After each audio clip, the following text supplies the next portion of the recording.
looked directly at Kate and stated assertively, "I know you must hear how Kelly speaks to her customers, yet you never correct her.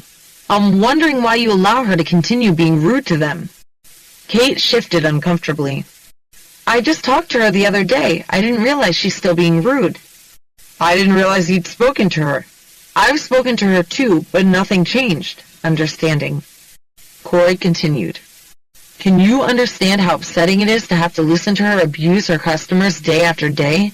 I freeze. "Oh, sure I can," Kate responded. "I tried to be very nice when I spoke to her, and I hoped she'd change, but evidently she hasn't." Step 3. Define the problem. Corey said, "Up until today, I didn't feel that I had the right to say anything to you about it. But this afternoon I had to handle a customer who was so upset she hung up on Kelly rather than continue to be treated rudely. That's where I have a problem. I don't feel I should have to handle her customers after they've become irate." "I agree. I'll talk to her again," Kate told him. Step 4. Offer your best solution. Since Corey wasn't confident that Kate would effectively deal with Kelly, he offered a compromise. "Since this situation involved me, I'll be happy to be present when you speak to her. That way I can relate what happened with the customer and tell Kelly how much it bothered me. Then you can take it from there and tell her how you expect her to treat customers." Compromise. "Okay, that sounds good," Kate said. "Let me call her in now." Step 5. Agree on the resolution.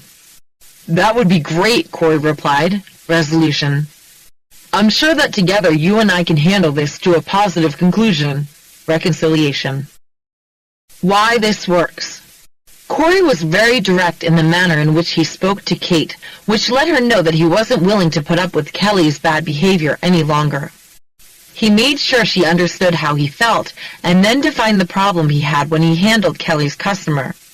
Because he had no confidence in Kate's ability to deal with the problem, he volunteered to take part in resolving the problem, and she readily agreed. Something to think about. Don't beat around the bush or tread lightly with a passive boss. This type doesn't want to deal with adversity of any sort. So if you need your boss to deal with something, as Corey did, state clearly and assertively what you need. Offer an example of how you'd like the situation to be handled, which may give your boss some insight and direction. Or, like Corey, volunteer to take part in solving the problem. Applying the approach. Apply the following principles when dealing with a passive boss. You may not feel it's your job to be your boss's boss, but you can help change that. Encourage him or her to become more proactive. Rather than sitting by and allowing problems to continue, state very specifically what you need. If another employee does something that affects your work, talk to your boss. Speak assertively, say what happened, and explain how it affected you. If your boss is likely to say something to pacify you rather than face the problem, don't accept the boss's response unless you're confident he or she will follow through. It may be in your best interest to offer to help, as Corey did. Stay involved and continue to speak up about what you need. How to deal with a reactive boss. Valerie was busy completing a customer order when Denise, her boss, walked over to the team and said, "Hey everyone, I need you to stop what you're doing. I just got word that our VP is going to drop by our office this afternoon. I want each of you to start working on your quarterly reports. When Ms. Barrett comes in, I want her to see that we're on top of things." Denise thought that was a ridiculous request, since the quarter wasn't over and the report wasn't even due in the VP's office until a week after the quarter closed. She was about to say something, but knowing how reactive Denise was, she put her order aside and began to compile her report. Still, she wondered why that was necessary. Wasn't it more important that she work on customer orders that were due now, rather than to begin a report that she couldn't complete? Some bosses just don't think things through. Rather than being proactive, they react to outside stimuli without employing critical thinking skills. Rather than having contingency plans in place, they jump on issues before analyzing the consequences. When an emergency situation occurs, they immediately move into crisis mode. These types are usually highly emotional, easily frustrated, and may become volatile when incited. They're like sticks of dynamite, easily set off. When something upsets them, they may resort to inappropriate behaviors such as yelling, slamming things down, or even acting like a toddler having a temper tantrum. Working for a boss who is reactive can be tiresome, especially if you're a calm and controlled person. These bosses promote a disruptive environment within their work groups. To them, everything is a catastrophe or a potential disaster waiting to happen. When your boss reacts to every outside stimulus before thinking through the situation, he or she wants to take you along for the ride. Try not to hop on, or you'll get caught up in the chaos. Employees may grow weary trying to calm a reactive boss and will go overboard trying to fix a problem just to pacify him or her. Learning what triggers the overreaction will enable you to help your boss. Talk to him about creating a contingency plan to offset those types of circumstances. Most likely, your entire team is affected by your reactive boss, so if she continuously makes your work life miserable, it may be in your best interest to speak up as a group. Give specific examples of reactive responses and the effect they had on your team. Provide a clear definition of the problem and offer practical solutions. Valerie and her coworkers grumbled as they began working on the quarterly reports. This doesn't even make sense. We don't have the end-of-month results, so how is this going to impress Ms. Barrett? Don't you think it would impress her more if she saw us doing our jobs? Once again, Denise jumped without thinking. They agreed that Denise's knee-jerk reactions were wearing on them. Just last week, she overreacted when 2 employees called in sick, making the rest of the team take on all of their work rather than analyzing what actually needed to be done. Valerie said, "I think it's time we talk to her. Making us jump through unnecessary hoops is ridiculous. I'll do the talking as long as all of you can back me up." The group agreed, and together they walked into Denise's office. Step 1. Think first. Valerie did some quick thinking as they walked. She wanted to present herself as calm, controlled, and respectful when she made the point that working on the quarterly reports when they had customers' orders to complete didn't make any sense. She also quickly came up with a compromise she hoped Denise would accept. Step 2. Gain a better understanding. Denise, we wanted to talk to you about the quarterly reports you asked us to start working on for Ms. Barrett. Valerie spoke confidently, matching her facial expressions and demeanor to the manner in which she spoke. Sure, what's up? Denise looked surprised to see all 5 of her employees in her office. We'd like to know if this was something Miss Barrett requested us to do, Valerie queried. Denise answered, Well, no, it was my idea. I want her to see what a well-oiled machine we are. Valerie spoke thoughtfully. Do you think that's necessary when we all have customer orders to complete? If we put those aside to start our reports, we may have some unhappy customers. Shouldn't they take precedence over a report that we can't even complete at this time? I didn't realize you all had completion dates looming, Denise said. Step 3. Define the problem. We do, and it's causing a problem. When you asked us to drop what we're working on to start the reports that aren't due yet, we felt frustrated, Valerie said. I freeze. I mean, we do understand that you want our team to look good, but if that means upsetting customers, how good will we look to them? Understanding. Not very, Denise pondered. Step 4. Offer your best solution. Valerie continued. Sometimes we feel that you react to whatever is happening at the moment, and that causes a lot of frustration for us. I freeze. Do you think that before you ask us to drop whatever we're doing, you could first discuss the situation with us? Then we can all put our heads together and give you additional input that will help you decide the best course of action. Had you known we had customer orders, we wouldn't be here talking to you. Compromise. I'm sorry, guys. I know that sometimes I fly off the handle.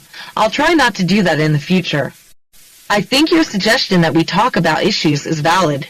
Denise seemed genuinely sorry. Step 5. Agree on the resolution. We appreciate that. Resolution.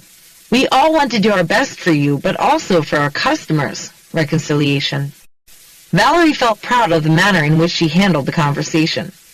I know you do, Denise responded. And about starting the quarterly reports, do you still want us to start those, or should we complete our customer orders? Valerie asked. No, get your orders done first, Denise told her.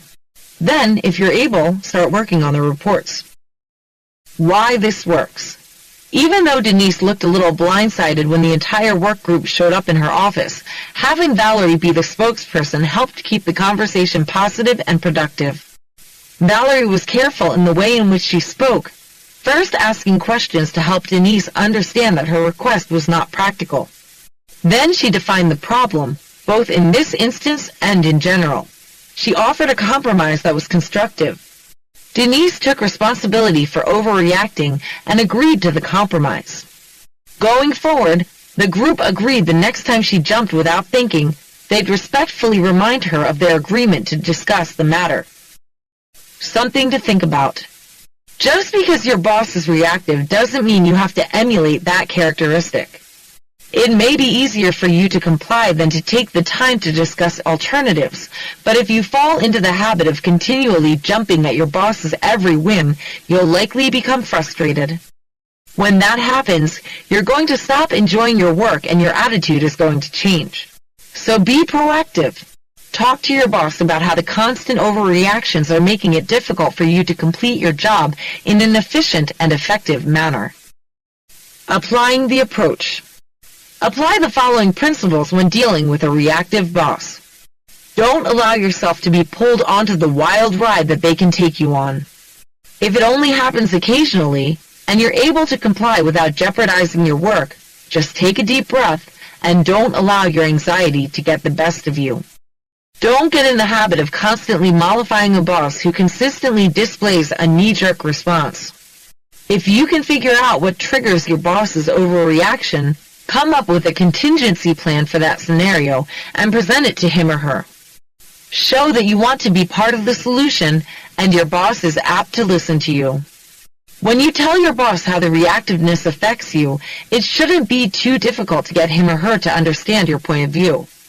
Reactive bosses probably realize they're this way and are likely to be open to your compromise about working together to come up with the best solutions. How to deal with an unethical boss. Brittany worked in the billing department handling past due accounts. She had just hung up from a customer call when Zach, her boss, walked to her cubicle in a panic. Hey, Britt, I need your help for the audit tomorrow. I just found out that Chris is way behind in calling his past due customers. Here's a list of his accounts. I need you to make notes on all these that we've tried calling the customers. Just make up different dates so it doesn't look obvious. Brittany felt uncomfortable doing what amounted to cheating for the audit. She took the list from Zach without saying anything, even though she felt that what he asked her to do was unethical. It can be extremely uncomfortable when your boss asks you to do something that goes against your judgment. You know right from wrong and wonder why your boss doesn't appear to have the same morals and high standards. Unethical bosses disregard company policy. They feel that rules apply to everyone else and find nothing wrong with bending the rules to suit their needs. They may lie and cheat their way to success. They're masters at distorting the truth. And their unethical behavior may extend into unlawful conduct through padding expense vouchers, taking home supplies, or taking unauthorized time off, all of which amount to stealing from the company. So what do you do when you work for an unethical boss? You like your job. You may even like your boss. You just don't like his lack of ethics. Working for an unethical boss can be particularly tough, especially if you're forced to comply or sit idly by knowing that what your boss is doing is wrong. You quickly lose trust in the person for whom you work. When that happens, it's difficult for you to feel good about your job. If your boss is doing something unethical and it doesn't affect you, you'll have to decide whether to ignore it or go to a higher authority. This is always a tough call because going above your boss's head may have negative consequences for you. It may be best to ask someone you trust for advice. But if the unethical behavior does affect you and your boss asks you to do something you know is wrong, say no. Explain why you're not able to comply. If your boss doesn't ask but demands that you do something you know is wrong and you're forced to comply, voice your opposition to your boss. Speak calmly and address your concerns. Give your boss a chance to do the right thing. If she still demands you to complete the task, state your opposition in writing. Email your boss and explain why you're uncomfortable performing the task that your boss is requiring you to do. Putting it in writing may serve two purposes. You're protecting yourself, and you may make your boss think twice before involving you. When you work for an unethical boss, you have to think of yourself first to avoid negative outcomes. Document every conversation and print any emails or other written material that will back up your claim should you decide to go to a higher authority if the unethical behavior continues. After thinking about what Zach asked her to do, Brittany decided to tell him that she wasn't comfortable noting accounts just to get a better rating on the audit when she knew the customers hadn't been called. She knew that Zach had no problem with bending the rules to make himself look good, and that was one thing. Involving her was another thing altogether, and she didn't want to jeopardize her career for Zach. Step 1. Think first. Brittany knew she'd have to confront Zach directly and express her concerns. She hoped that by explaining herself, he'd understand and make the right decision not to make the notes on the accounts. Brittany knew that she'd have to present herself as strong and unwavering. Otherwise, she wouldn't get her point across. Step 2. Gain a better understanding. She spoke to him in his office, where they could discuss the matter privately. Zach, I don't feel comfortable that you asked me to note Chris's accounts, I phrase. I can understand why you thought about doing that so we look good on the audit, understanding. I just don't feel I should be asked to make the notes when the customers haven't been called. It's no big deal.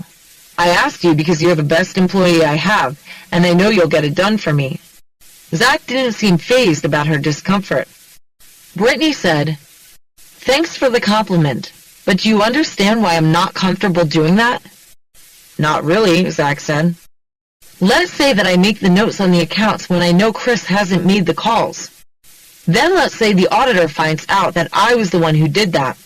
Brittany looked directly at Zach when she said that, holding her head high and keeping a serious and concerned facial expression. No one's going to find out, Zach countered. Step 3. Define the problem. Brittany laid it out for him. Here's the problem I have. Let's say that someone does find out. It may be a remote possibility, but it's still a possibility. Zach, I could get fired for doing that, and I'm not willing to take that chance, I phrased. No, you won't get fired, Zach told her. If anything happens, I'll stick up for you. Step 4. Offer your best solution. Brittany didn't back down. She presented a strong compromise. Zach, I do not want to do this. If you're asking me, then I'm going to point blank say no. My suggestion is to have Chris make the calls to these customers and note the accounts accordingly. Compromise. There's no way he'll be able to get to all of them, Zach answered. How about this, Brittany asked. I'll make time this afternoon to help him call his customers. Compromise. All right. I'll have Chris start calling right now, and I'll give you the uncompleted list this afternoon, Zach said. But we need to get them all called. Step 5. Agree on the resolution. We will, Brittany assured him. Resolution. Zach, you know I'd do almost anything for you, but not something I consider to be wrong. I'm glad you understand. Reconciliation. Why this works. Brittany could have noted the account records when Zach asked, but doing so would have made her his partner in crime. Because she stood up for herself, Brittany was able to get him to agree to her compromise. Brittany knew she was taking a risk when commenting about his asking her to note the accounts, because he could have responded by ordering her to comply. In that event, she was prepared to send him an email documenting their conversation and reiterating that she felt it was wrong. She was pleased that he backed down and also pleased that their conversation ended on a positive note. Something to think about. If you work for a company that doesn't value ethical behavior, it may be in your best interest to move on. When your morals are completely different from those of the company for which you work, you'll be miserable. So, do yourself a favor and start looking for other employment with a company whose ideals align with yours. Applying the approach. Apply the following principles when dealing with an unethical boss. If you're aware of your boss's lack of ethics, but what he or she is doing doesn't affect you, think before deciding how to proceed. If you decide to ignore it, stay away from your boss as much as possible. You don't want to give others the impression that you associate with or support this person. Just do your job to the best of your ability. If you decide to take it to a higher authority, make sure you have good documentation. If your boss directly involves you by asking you to do something you know is unethical, say no. Explain why you're not able to perform the task. If your boss doesn't give you a choice, confront him or her and state clearly why you don't feel comfortable. If your boss doesn't back down, send an email documenting your conversation. In essence, you want to state specifically what your boss has ordered you to do and why you disagree. This may cover you in the event that someone else finds out. Of course, you may have some explaining to do as to why you didn't report the incident, but you should be able to defend yourself against that claim. After all, if you're ordered to complete a task, you really don't have much choice but to comply. Always document every conversation, print any written emails or other material that will back up your claim, and keep your file in a safe place. Chapter 6. Powerful phrases for situations you cause. When someone causes a problem for you, choosing powerful phrases and sending appropriate nonverbal messages will help you communicate in a constructive manner, no matter the depth of the problem or the person involved. It will take time to build your confidence, but don't underestimate your ability to handle conflict.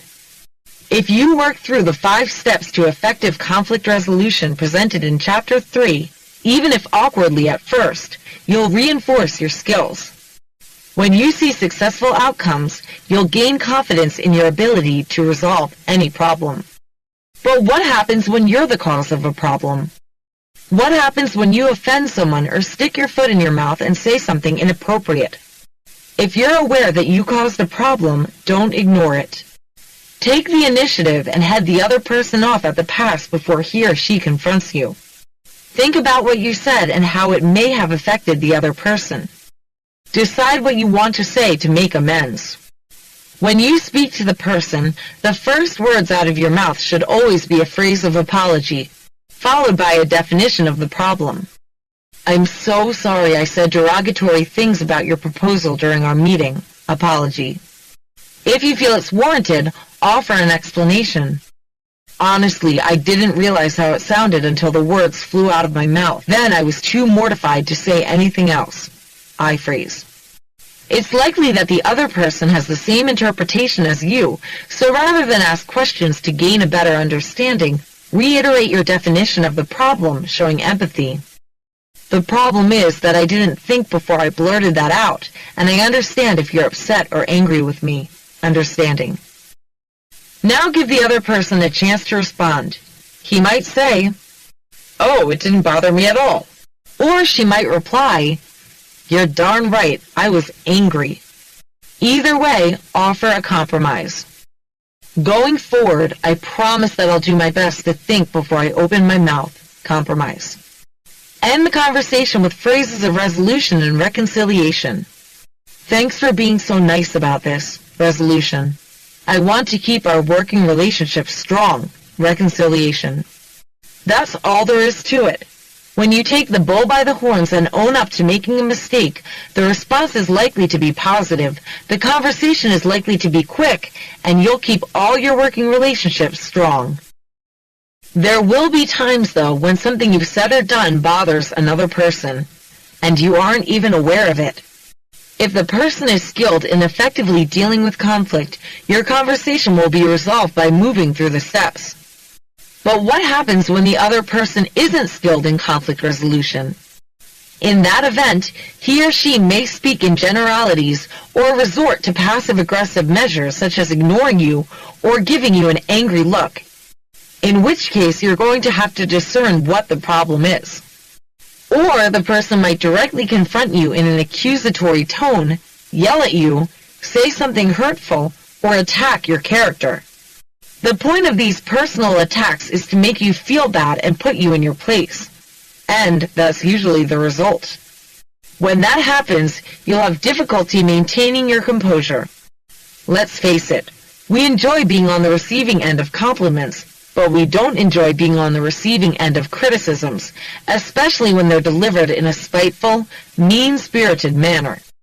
You may find negative feedback tough to swallow, but you can benefit from it if you take the time to listen, assess it, decide whether it's valid, and, if it is, use the feedback as a catalyst for change. So how do you respond to someone who angrily or emotionally blames you for something? Take a step back, rein in your emotions, and inhale deeply. Think about the feedback with an open mind. Look at the situation from the other person's perspective. Put aside your pride. Take the words to heart. Whether the feedback is valid, you upset this person and you're going to have to resolve the conflict to move forward. Follow the 5 steps and you'll be able to turn the conversation around, resolve the issue, and move on. Resolving conflict the wrong way. Jody worked as a reporter for a local newspaper and was editing an article she had written when Ted, her coworker, walked into her cubicle. Catching her off guard, he angrily lashed out. "You always ignore me when I ask you questions or try to talk to you. I don't understand why you do that to me, and I'm really sick of it. I don't deserve to be treated this way, and it makes you look like you think you're better than me. It's rude." He glared at Jody, who was aghast at what he said. She prided herself on getting along with her coworkers and on being helpful and supportive toward all her colleagues, including Ted. She was so appalled she shot back, "I don't know what you're talking about, and I certainly don't appreciate what you're saying. I don't always ignore you. If I don't answer your questions, maybe it's because you ask stupid ones that don't warrant answers. Did you ever think of that? And by the way, I'm not rude. I get along with everyone." Everyone else, that is. Ted spoke brusquely. "Oh, you think so? Well, I beg to differ with you. And I'm sorry if you think I ask stupid questions. Maybe if you got off your high horse once in a while, you'd be nicer to people. And yes, you are rude." He didn't wait for an answer, but rather stomped off, leaving Jody stewing about his nerves speaking to her as he did. Why this doesn't work. When Ted confronted Jody in an antagonistic manner, she immediately became defensive and aggressively defended herself, rather than taking time to recover, regroup, and think how best to respond. That wouldn't have taken long to do, but she spoke without thinking, and by doing so, she spoke to him as he had spoken to her, lashing out angrily. Until now, Jody had always prided herself on being able to get along with her coworkers. She felt she communicated well with them and was able to resolve any problem effectively. But this was different, she convinced herself. This was a direct attack on her character, and she had the right to defend herself. Jody concluded that Ted caught her off guard, and as a result, she didn't have time to prepare herself to have a constructive conversation. She tried to convince herself that she had a right to speak to him as he spoke to her, yet she regretted losing control. Later, after thinking about what she said, Jody admitted to herself that on occasion she had pretended that she didn't hear him. But that was because he asked her questions without noticing that she was at a crucial point in her writing. When she was so involved with what she was working on, redirecting her attention to answer his question would have caused her to lose her concentration. So at times she pretended not to hear. She wanted to explain that to Ted, but she was still angry with the manner in which he blasted her, and embarrassed that she lost her composure, so she ignored him the rest of the day. The next day they were cool to each other. As time went on, Jody kept replaying what Ted said, and every time she did, she'd remind herself that she had a right to feel angry. Consequently, their working relationship was strained. Step 1. Think first.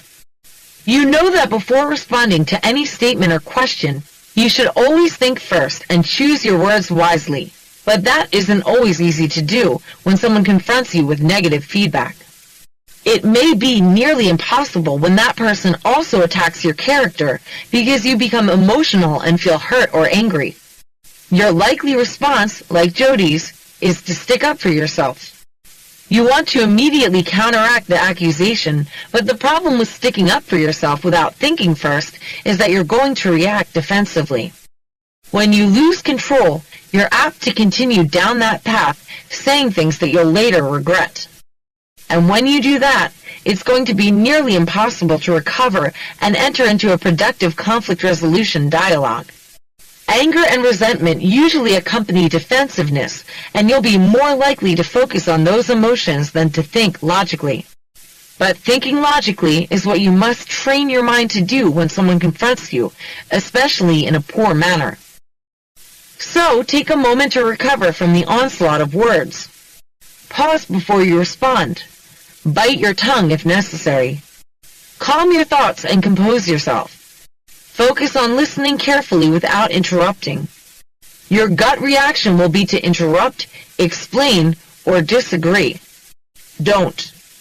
No matter the means in which the message is conveyed to you, listen attentively. Understand that the person giving you feedback may not have learned the components of effectively resolving conflicts, so always allow the person to finish without interrupting. As you're listening, maintain a neutral or concerned facial expression. Listen actively by maintaining eye contact, but don't overreact by raising your eyebrows, opening your mouth, or clenching your teeth. Breathe deeply to help you maintain your composure. Keep your body language relaxed and refrain from crossing your arms in front of you or tensing up. No matter how much you might want to, don't respond. And don't allow yourself to become defensive. Take a moment to process what the person is telling you. If, like Ted, the person uses words, always or never, ignore those words because they're usually voiced in anger or frustration. Ask yourself what the person is really telling you. Quickly assess whether the feedback is valid. Whatever you decide, the other person has a problem, so you'll need to resolve the issue. Think how best to respond, then continue the dialogue using the 5-step process to reach an agreement. Key points. Practice the following to help you think first. Focus on listening carefully without interrupting. Allow the person to get it all out. When you're listening, don't react. Keep your facial expressions neutral and don't show anger or shock. Keep your demeanor relaxed and refrain from crossing your arms or tensing your body. Don't become defensive. Stay calm and composed, as this will help you process the information logically. Pause before responding. Always think before you speak. Assess the feedback and plan your response.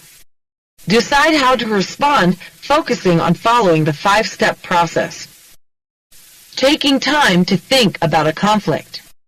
Jody worked as a reporter for a local newspaper and was editing an article she had written when Ted, her coworker, walked into her cubicle. Catching her off guard, he angrily lashed out. "You always ignore me when I ask you questions or try to talk to you. I don't understand why you do that to me, and I'm really sick of it. I don't deserve to be treated this way, and it makes you look like you think you're better than me. It's rude." He glared at Jody, who was aghast at what he said. Her immediate thought was to defend herself against his accusation, especially when he said she always ignored him, because she knew that wasn't true. Just as she felt her own anger bubbling up, Jody composed herself. She didn't respond, and she didn't react. Rather, she projected a concerned facial expression and placed her hands in her lap when he was speaking. She calmed her racing thoughts by breathing deeply and slowly as she processed the negative feedback. She knew that Ted was partially correct. On occasion, she had ignored him.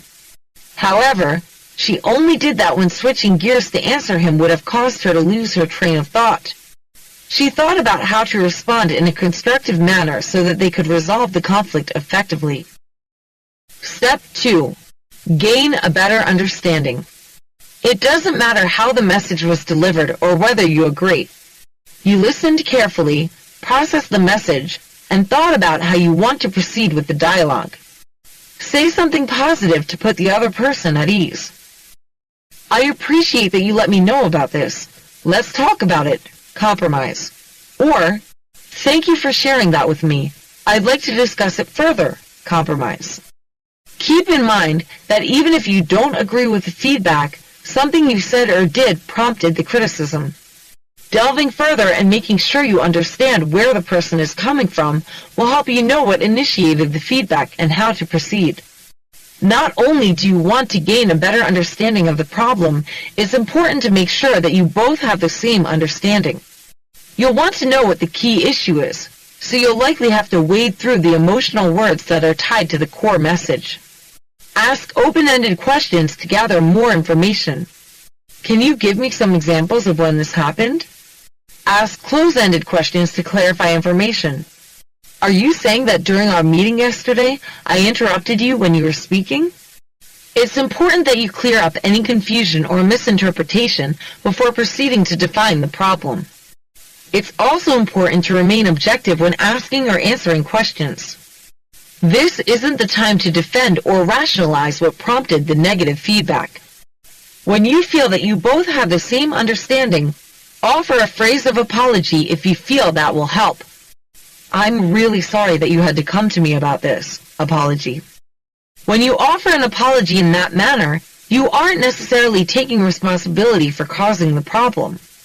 Rather, you're merely sharing your regret for whatever prompted the conversation. Then offer a phrase of understanding. I'd be upset too if I felt as you do. Understanding. Pay attention to the nonverbal message you're sending, as well as the one you're receiving. Keep your facial expressions and body language relaxed and neutral. Make eye contact and nod to show that you understand what the other person is saying. Watch for signs that the other person is calming down or is still emotional. By projecting a calm, composed demeanor, you'll help the other person calm down as well. You should now be prepared to define the problem, but if you need more time to process the feedback, say so. I'd like to think about it and get back to you later today. Make sure that you do get back to the person when you say you will. Otherwise, he or she is likely to become even angrier. But it's certainly okay to delay the conversation if you need time to think about the situation, especially when someone catches you off guard and you're ill-prepared to continue the dialogue. Key points. Practice the following when gaining a better understanding. Tell the person you appreciate the feedback no matter how it was delivered. Ask open-ended questions if you need to gather more information. Ask close-ended questions to clarify the information and clear up misunderstandings. Remain objective when asking and answering questions. Before you attempt to define the problem, offer a phrase of apology if you feel it's warranted. Saying something like, "I'm sorry this happened," apology, doesn't mean you're taking the blame for the problem. Rather, it shows that you regret the problem. If you need time to think about the best way to respond, say so. Tell the person you'd like to think about it and discuss it later. Gaining a better understanding of the situation. Jody smiled and showed concern in her facial expression when she said, "Ted, I appreciate what you're saying, and I'm glad you came to me about this so that we can discuss what's going on." Compromise. Ted seemed to relax a bit. Jody had already acknowledged to herself that on occasion she had ignored Ted, so she asked a clarifying question. "Are you saying that I always ignore you when you ask a question?" Ted admitted, "Well, not always, but a lot of the time, yes, you do ignore me. I know you have to hear me, but you act like you don't." Jody nodded thoughtfully. "I'm really sorry that you had to come to me about this. I'd be upset too if I thought someone was ignoring me." Apology, understanding. She was pleased to observe that Ted smiled and visibly calmed down. Jody felt prepared to continue the conversation, so she added, "Why don't you sit down? I'm sure that by talking through this, we'll be able to resolve the issue." Compromise. Step 3. Define the problem. When you feel that you and the other person are on the same page and have cleared up any misunderstandings, you can define the problem. This will be handled a little differently when someone has confronted you than when you confront someone else. When someone's come to you about something you said or did, it's important to define the problem from both perspectives. Here's how you view it, and here's how I view it. By defining both sides of the issue, you put yourself on a level playing field. You can then work through the issue to a satisfactory agreement. First, reiterate the other person's concerns as you define the problem from his or her point of view. I understand you feel that on occasion I interrupt you during meetings. Understanding. Gain agreement. Is that correct? Then state your point of view. After thinking about it, you're right. I have interrupted you on occasion. Next, provide supporting reasons. But here's why. State your reasons as an I phrase to show how you feel. We have a time commitment during our meetings, and I get perturbed when you take too much time and I don't get to speak.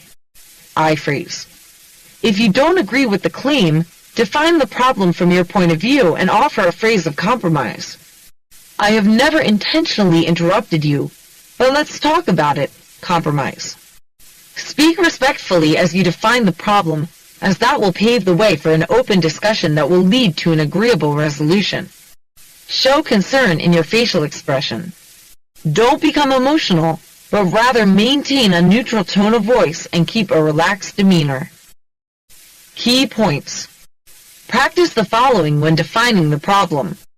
Recap the other person's concerns. I understand that you feel that. This defines and clarifies the problem from the other person's viewpoint. Define the problem from your vantage point. If, after assessing the feedback as correct, state an agreement. After thinking about it, I agree with you. If you agree but want to provide additional information, say, here's the reason why. If, after assessing the feedback as incorrect, state your view. I appreciate what you're saying, but I have to disagree. Offer a phrase of compromise. Let's talk about it. Maintain concern in your facial expression and speak slowly and calmly. Defining the problem to clarify the points of view.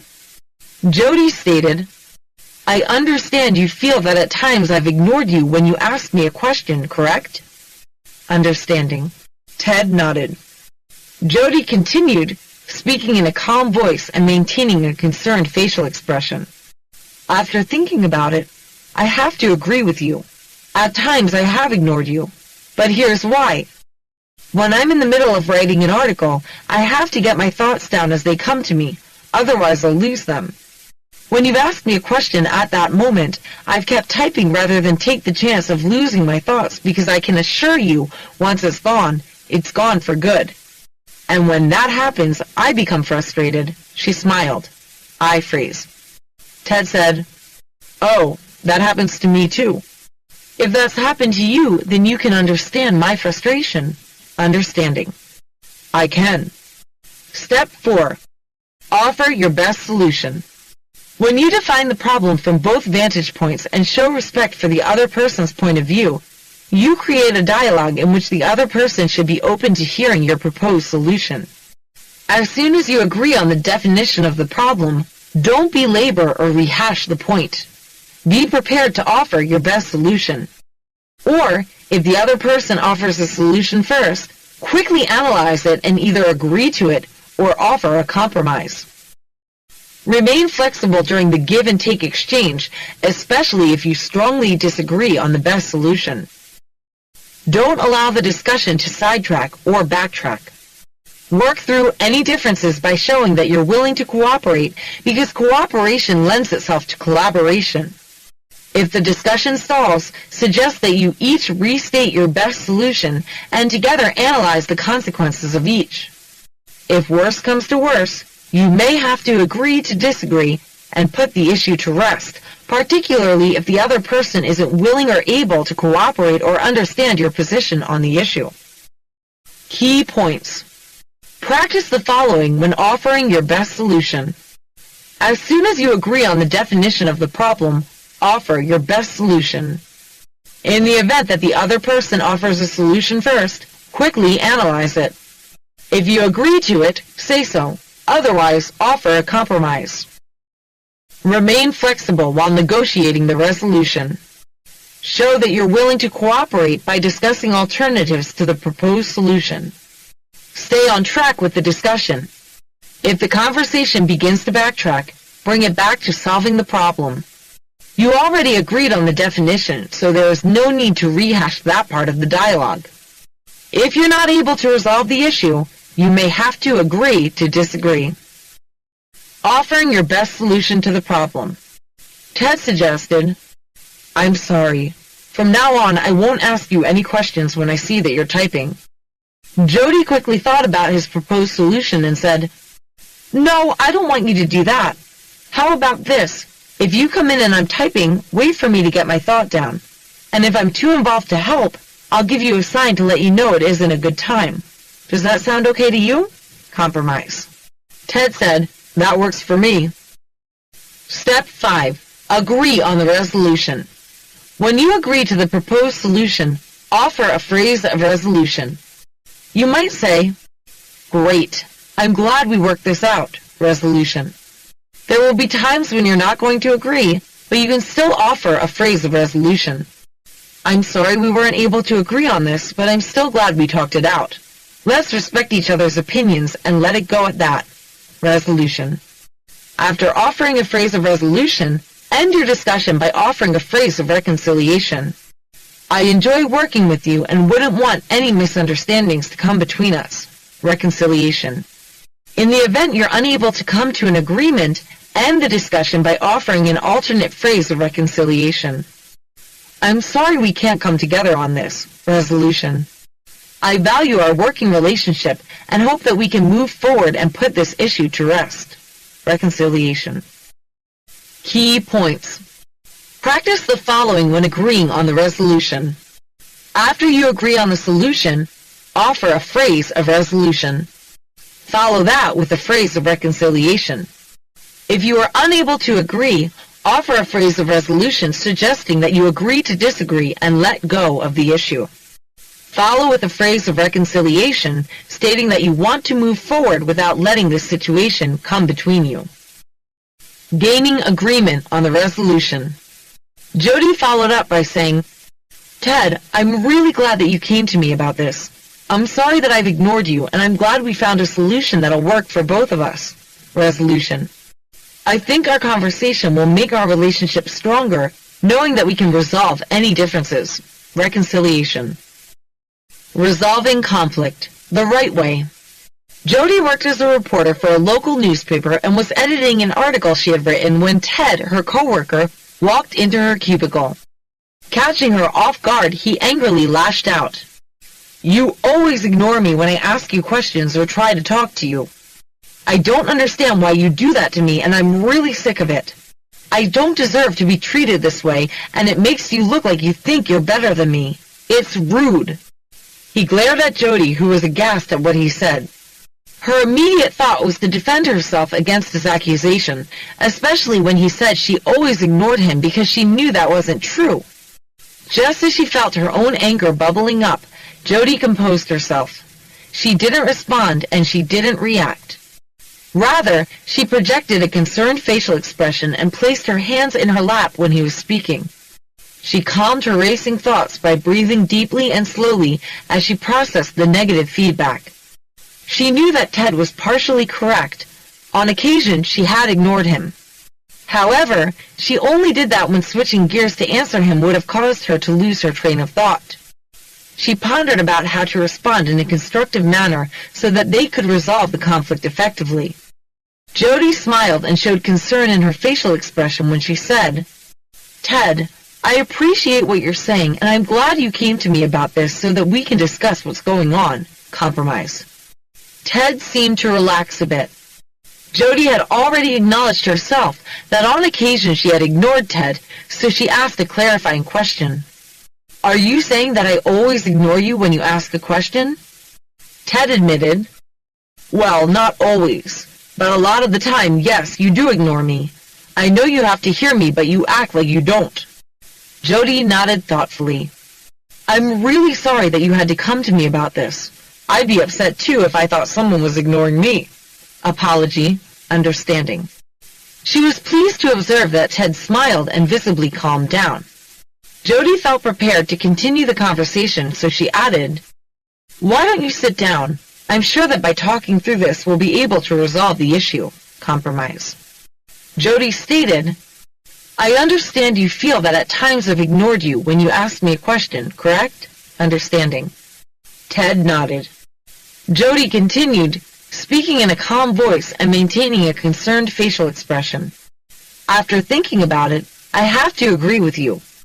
At times I have ignored you, but here's why. When I'm in the middle of writing an article, I have to get my thoughts down as they come to me, otherwise I'll lose them. When you've asked me a question at that moment, I've kept typing rather than taking the chance of losing my thought, because I can assure you, once it's gone for good, and when that happens, I become frustrated." She smiled. I freeze. Ted said, "Oh, that's happened to me too." "If that's happened to you, then you can understand my frustration." Understanding. I can. Then Ted suggested, "I'm sorry. From now on, I won't ask you any questions when I see that you're typing." Jody quickly thought about his proposed solution and said, "No, I don't want you to do that. How about this? If you come in and I'm typing, wait for me to get my thought down, and if I'm too involved to help, I'll give you a sign to let you know it isn't a good time. Does that sound okay to you?" Compromise. Ted said, "That works for me." Jody followed up by saying, "Ted, I'm really glad that you came to me about this. I'm sorry that I've ignored you, and I'm glad we found a solution that'll work for both of us." Resolution. I think our conversation will make our relationship stronger, knowing that we can resolve any differences. Reconciliation. Why this works. When Ted lashed out at Jody, her first instinct was to defend herself. She felt herself becoming angry, but because she had learned the skills to effectively resolve conflict, she quickly composed herself, got back on track, and moved through the 5-step process. Even though Ted had approached her, Jody led the discussion. She maintained her composure and showed through her facial expressions and body language that she was concerned, that she respected Ted, and that she wanted to find an agreeable solution. She wasn't afraid to agree with Ted's view that she had on occasion ignored him, and because she explained why she had done so, Ted gained a better understanding.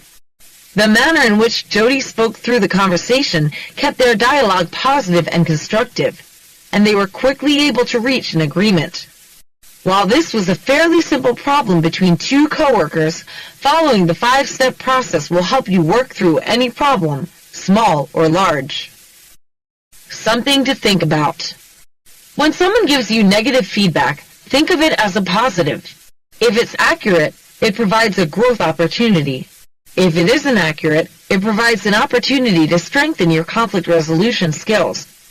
Remember, no one is perfect. We all have blind spots when it comes to our strengths and weaknesses.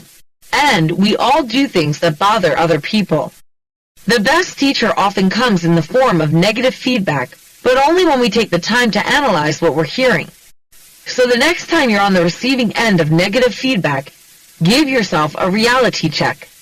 Listen, analyze, decide whether to accept the feedback.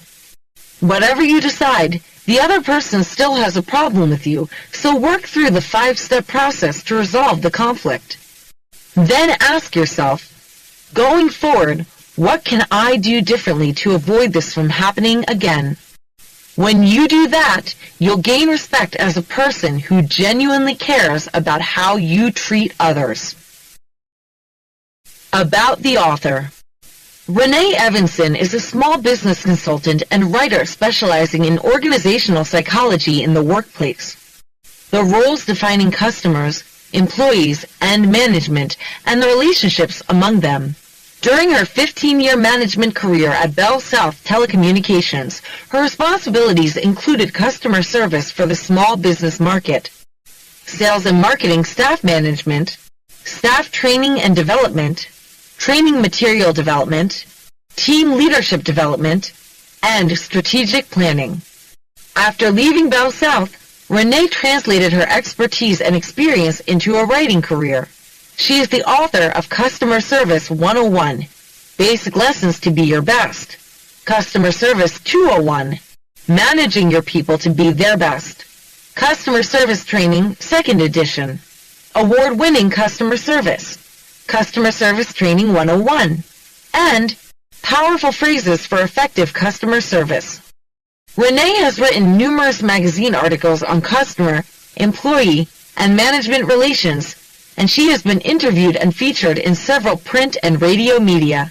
Renee has lived in Chicago, Florida, and New Jersey, but she and her family now enjoy life on St. Simon's Island, Georgia.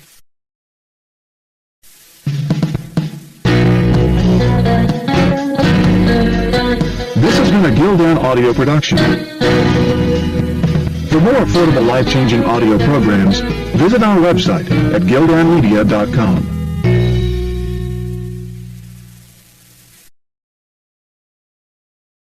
Audible hopes you've enjoyed this program.